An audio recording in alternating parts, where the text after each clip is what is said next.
అనంతపురం జిల్లా రాప్తాడు నియోజకవర్గం Anantapuram రూరల్లోని fungal road వద్ద ఉన్న ఆర్డిటి విభిన్న ప్రతిభావంతుల పాఠశాలను అనంతపురం జిల్లా న్యాయ సేవా అధికారి సంస్థ కార్యదర్శి శివప్రసాద్ యాదవ్ మంగళవారం మధ్యాహ్నం 3:30 గంటల నుంచి 4:30 గంటల వరకు పంగల్ రోడ్లో ఉన్న ఆర్డిటి విభిన్న ప్రతిభావంతుల విద్యార్థినులతో సమావేశం కావడం జరిగింది.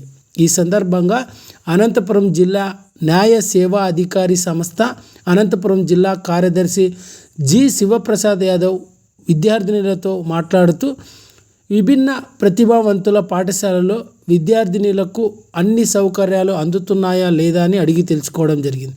విభిన్న ప్రతిభావంతులు ప్రతిభ ఉన్నవారు ఎటువంటి అడ్డంకులనైనా అధిగమించడానికి సిద్ధంగా ఉండాలని పిలుపునిచ్చారు.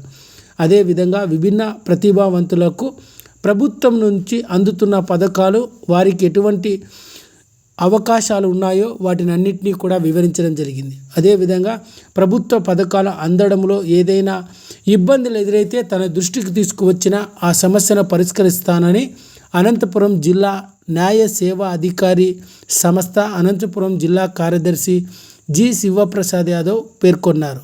సమావేశంలో విభిన్న ప్రతిభావంతుల విద్యార్థినీలు మరియు స్థానిక పాఠశాల సిబ్బంది, కోర్టు సిబ్బంది అంతా కూడా పాల్గొన్నారు.